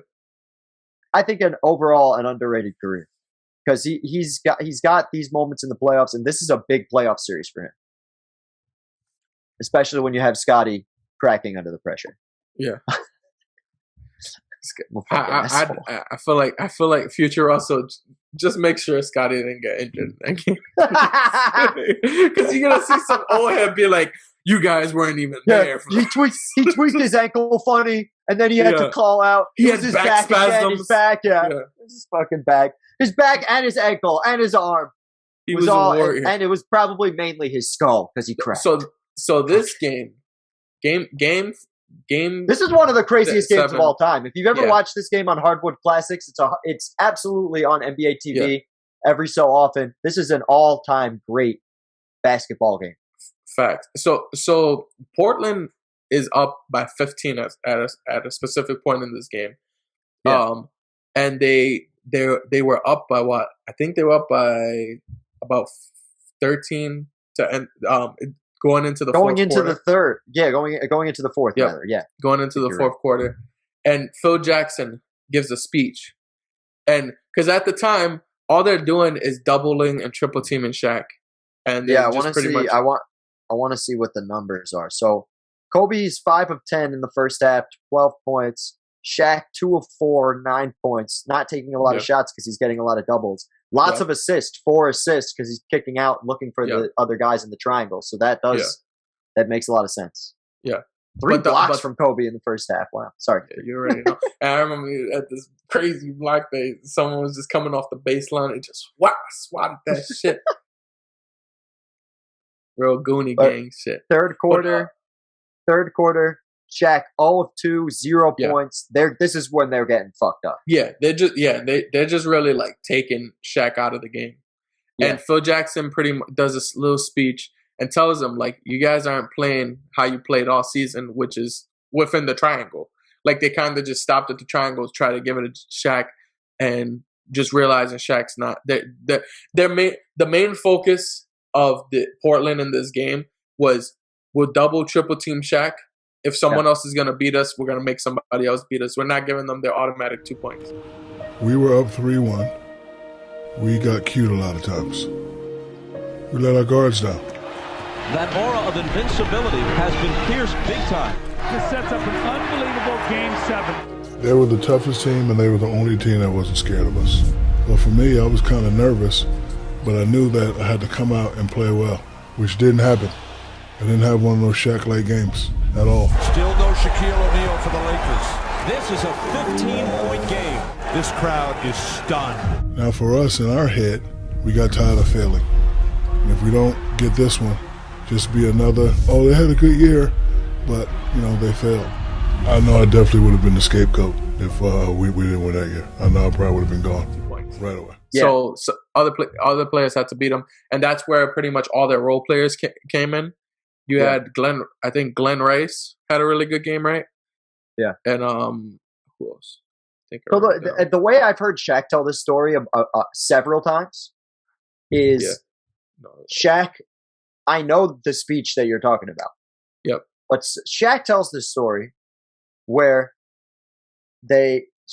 Phil Jackson looks at all the guys and is like, if this is how you guys want to end the season, that's fine. We'll just go home right now. We'll have a great summer. Yeah. And, that's that. And apparently they all looked at each other. Shaq's great at making a movie out of this shit. Yeah. Okay. Yeah. They all look at each other and then they start fucking going to work. Right? Yeah.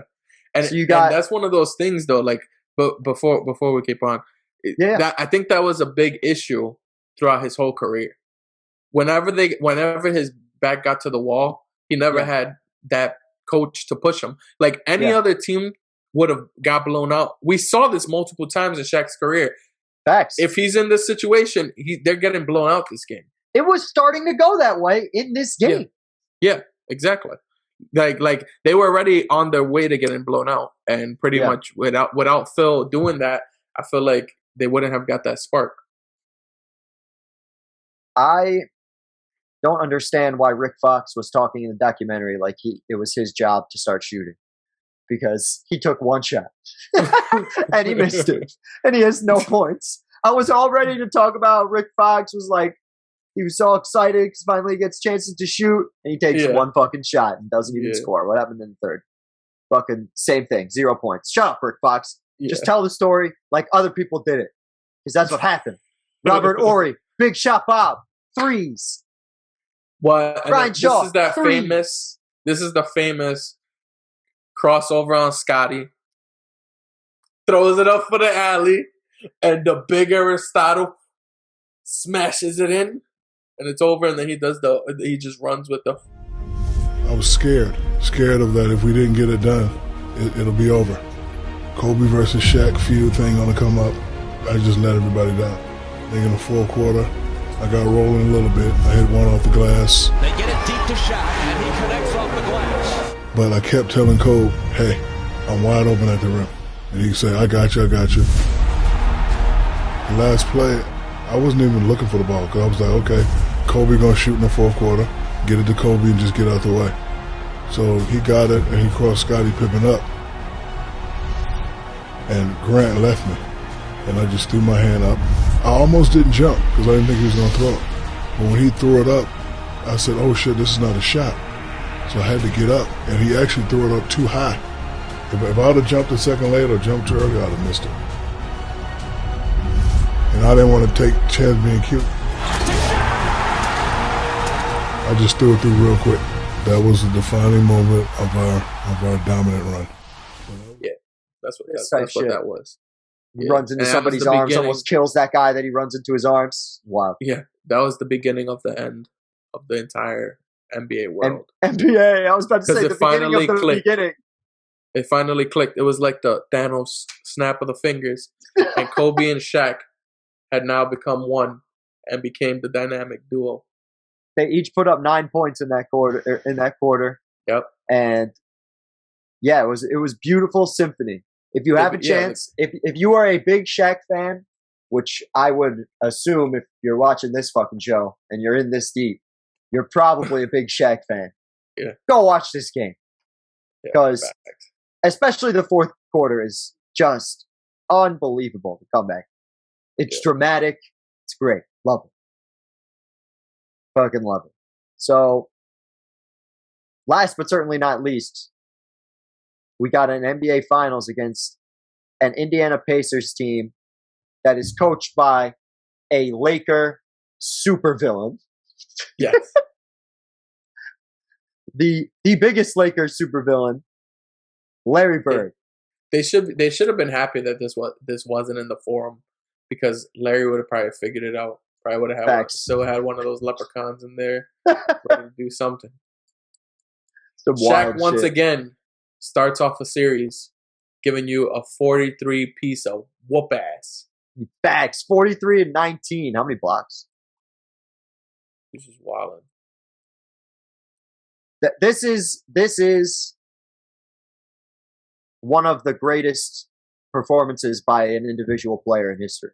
What we're about to witness. But I also think at this point, this is Shaq's biggest performance of all time. Like, I mean, sorry, of his entire career. Like, he had the 61 points, but that didn't mean anything. He had not had a great finals performance previously versus up to this point. Yeah, yep, because he got swept. So this is his first NBA Finals win, and it comes big. And he's taking all the shots. Yeah, as you put earlier. Yeah, you're giving this man 31 shots because at least 15 of them are dunks. Yep. And it's an automatic 2 points in a game where the pace is slow as it is. Mm-hmm. And if you score 100 points, you're probably not going to lose. Yeah, for sure. Granted, your defense, the craziest part is he has the greatest game of his career, and then he follows it up with a almost identical great game, 40 and 24. That's insane. Like, had they seen that up to that point, maybe Wilt. I don't even know if Wilt had a finals performance like that, because he didn't get to the finals until he got older, when he stopped. Oh my God. 18 of 39. Yeah, from the free throw line. That is such a boring game. That was like a 3. 40. That had to be 40 free throws. One human. That had to be probably like a 4-hour game. 100%. How many did he have in the fucking fourth quarter this time? That would have been. I would have been so mad, because you gotta think about it. It's in LA. 40 free throws. You're not watching in the fourth quarter. You're not watching until 10:30, right? Yeah. Think about this. It's a LA game. You're not watching until 10:30. Well, it's the finals, so hopefully it's like all right, 9 fair time. At 9, yeah, right? 9, yeah. But this is like 4 or 5 hours. Yeah, you're not 39 free throws. Yeah, you're literally not done watching until 1 or 2 in the morning. Yeah, no way. That's horrible. No way. I'm not doing that. I would People literally get mad be like, about Joel Embiid taking 15 a game. Yeah. This man took 40. Yeah. In a game. Yeah. That's insane. And he sucks at it. It doesn't even look nice. Yeah. That's the part that's most annoying. And he's taking like at least 7-8 seconds per free throw. Absolutely. So that's automatically like an hour right there. Imagine if they had counted for Shaq. That would have gotten in his head. So oh my God, they should have. That would have bugged him. He would have bugged out. So, again, see, look, Pacers are able to hold Lakers under 90 or under 100 points, and they're getting the win. Yeah. Lakers just got to look at it and get to 100 points. Shaq holding up his end of the bargain, 33 and 13. Yeah. He's just not slowing down. Well, the whole thing.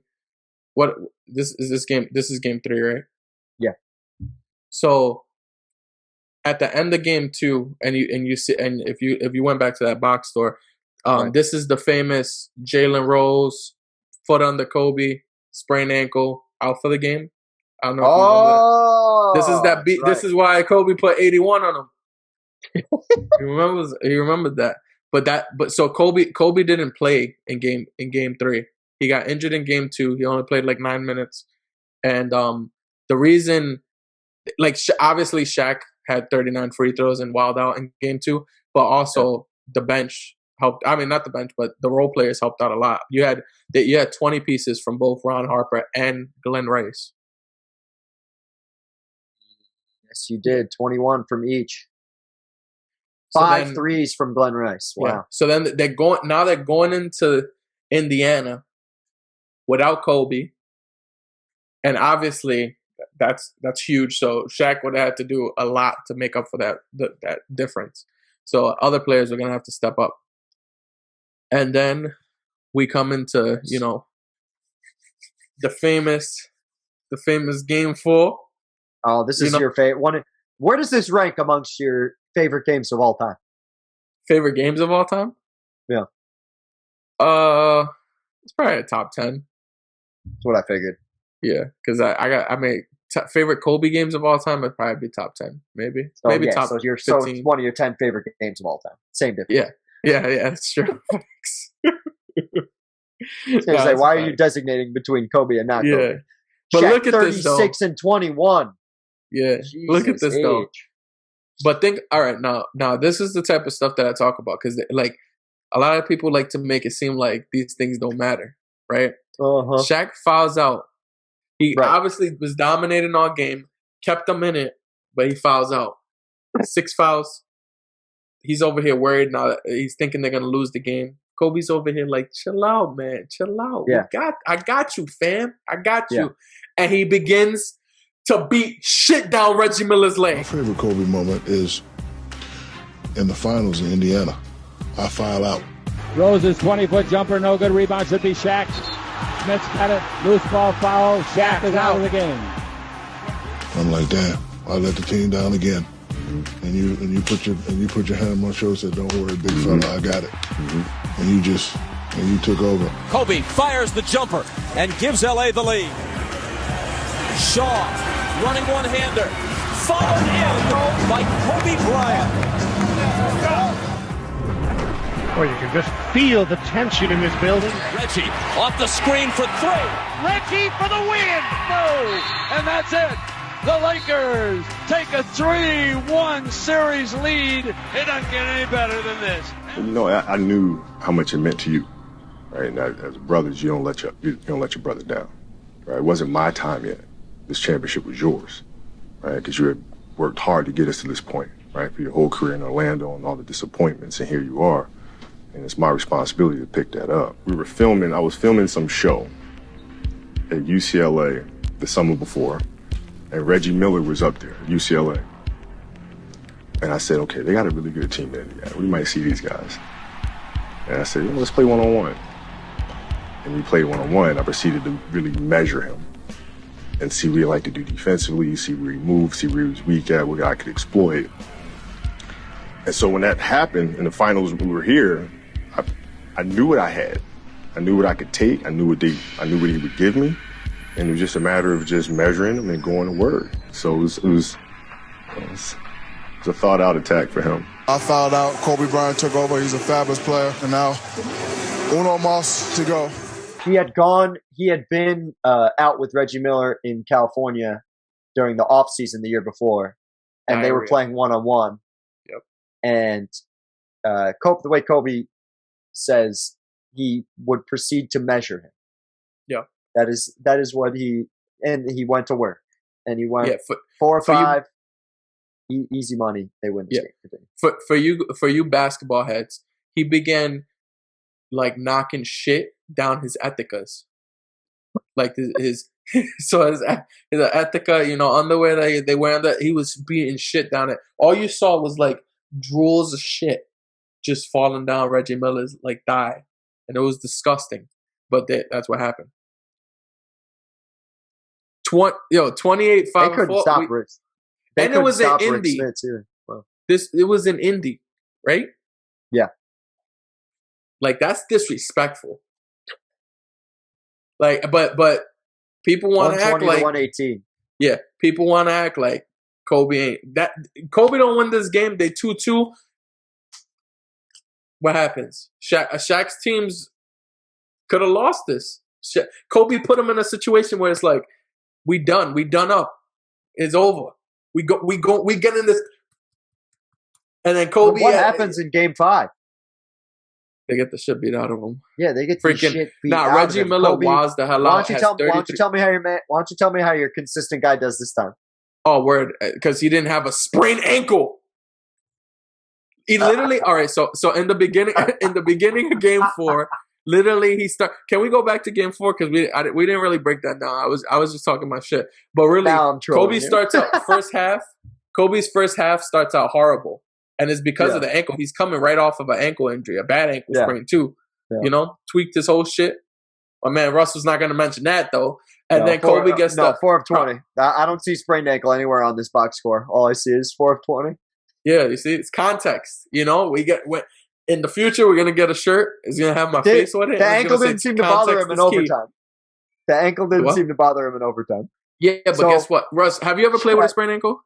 35 and 35 and 11 for Shaq, 17 of 27, 63%, 2 steals. I've played with many sprained ankles in my life. One thing that that's always happened, very beginning of the game, horrible. But once you get your adrenaline pumping, you just don't feel it anymore. And guess what? The very next, the night or the next day, your ankle wants to murder you. That's what happens. I'm just talking about human life. Reggie and Jalen Rose. This is like a career moment for Jalen Rose. Yeah, like he's having a really great series. What's he putting up for this series? But Reggie Miller is really like this is why people show mad respect to Reggie though. Like he's not one of those ringless players that don't be getting respect. That's fair. He's on the 75 list. Yeah. But yeah, I just feel like nobody talks about Jalen Rose anymore at all. Like outside of like obviously his work. Fuck him, man. We don't respect him. 23 points a game, 50% from 3, 8 of 16 for the series. Yeah. Reggie, 24 points a game, 15 of 40. So he shot 37.5%. Yeah. Pretty bad from the field in general, 41. Yeah. But I mean, I just was looking at Jalen Rose and I was like, I feel like he's been consistent each and every game. Yeah. The last but certainly not least, so they're in Game 6 is in LA? Yes. So we go to this closed out and Shaq was in rare form. Comes on with his 41 and 12, 4 blocks. He was on some bullshit. He was like, yo, we winning this shit. This is over. I'm getting my chip. We so close. He's basically making 20 field goals every game in this series. Yes. Yeah. That is impressive as fuck. That's Wilt Chamberlain status. Yeah, facts. He's like the better version of Wilt Chamberlain. For this in this series, it's no, in this year. In this year, he is modern day Wilt Chamberlain. But whatever. Okay. Sure. Wilt Chamberlain ain't never do this.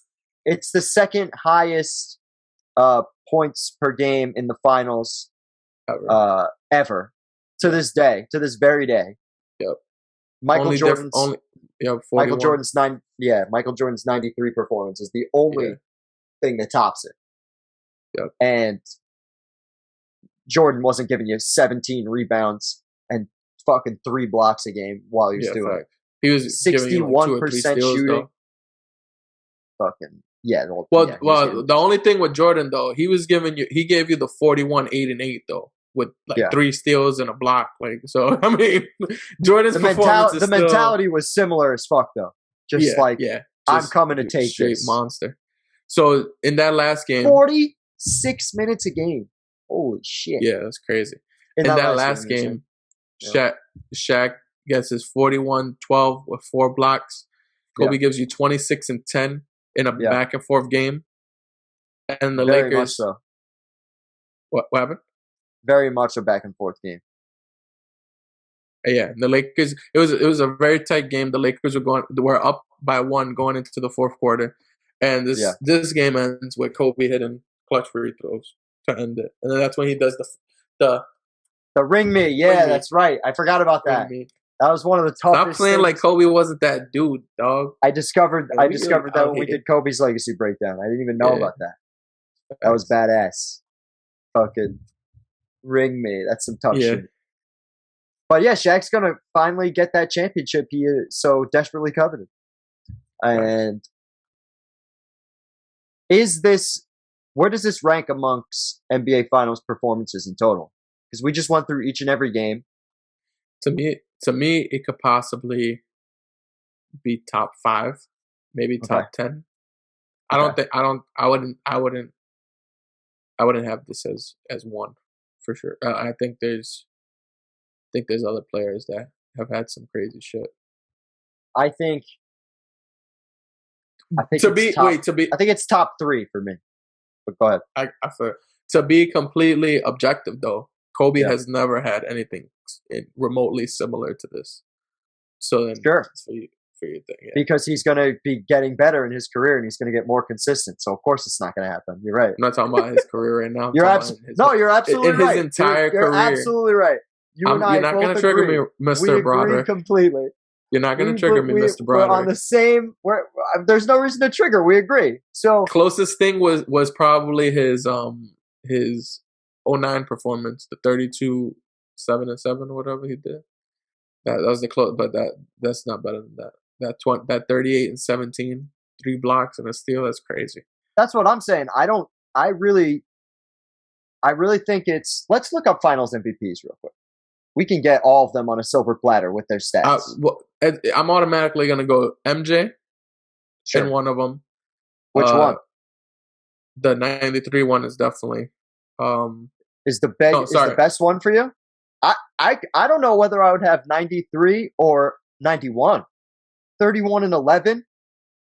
Yeah, but other than Magic Johnson, most assists per game ever in the finals. But the whole thing is 41, 8 and 8. He had 4 straight games with 40 plus points a game. That's never happened. That no one else has. The only one that's come close was Giannis. There we go. There's that. I was gonna say Jerry West. I thought had 38, but it was 37.9. It's insane. Yeah, and he lost. Yeah. Only Finals MVP to be a loser. But so if we click Shaq's here, from a rebounding standpoint, it's top 6. From a points, it's top 2. Blocks, top 6 with some of Shaq's other performances. Field goal percentage, top 3. Giannis has the best field goal percentage of any Finals MVP ever. Good to know. Yeah, that's crazy. It's just like I think Shaq's. It's got to be one of the 3 greatest of all time. I really believe that. Yeah, I just think showed up every game. I definitely got the MJ one, or you could probably say 2 of MJ's, if anything, before this one, and he's top 5 in every single category. Every single statistical category, he's either top 5 or top 6. Yeah. No, I feel that. I definitely think it's a top 5 one. I just think I definitely have a MJ one above this one, and I feel like I got a LeBron one in there too. I'd have to go back into. I know there was one that was insane from him. I'm sure. I would take. I in no particular order. 91 Jordan. This year, I would definitely have one of these Magic Johnson seasons in there in my top 5. Like the second one where this Larry Bird season would be in there too. That second Celtics Lakers. Yeah. I don't know if any of this. Now that I'm looking at it, LeBron. I don't know if LeBron is in my top 5. I don't know if any of his, the Cavs. Maybe playoffs? the Cavs one. Yeah, maybe the Cavs one. Yeah. But I mean, there's a lot of legendary performances here. 30, 11, and 9 in the Cavs one, right? Yeah. But he beat a 73-win team. Like yes. that definitely matters. What I mean? So like that. Yeah. I feel like that was the one I was thinking for sure. There might be another one in there. But yeah, but I think this is you're probably right. LeBron's got. If I'm just picking one from each player, then definitely that Cavs one. Man, but look at these seasons we're about to see from Shaq. Man, we are heading into one of the most dominant runs any player has had in NBA history. I think it's the most. These next 3 years are the most dominant 3 years any NBA player has ever had. We are going to get into that as we keep rolling through this legacy break. Tim Duncan 5 rings. Hey guys, if you like what you heard, be sure to check out our YouTube channel. Just type in Apex Greatness on YouTube to see everything we put out this year. From legacy breakdowns to current NBA and NFL content. We have over 150 videos to binge if you're that type of person, or just to listen to in your spare time. We have about 2 to 5 hours of new content every week. Check us out. Later.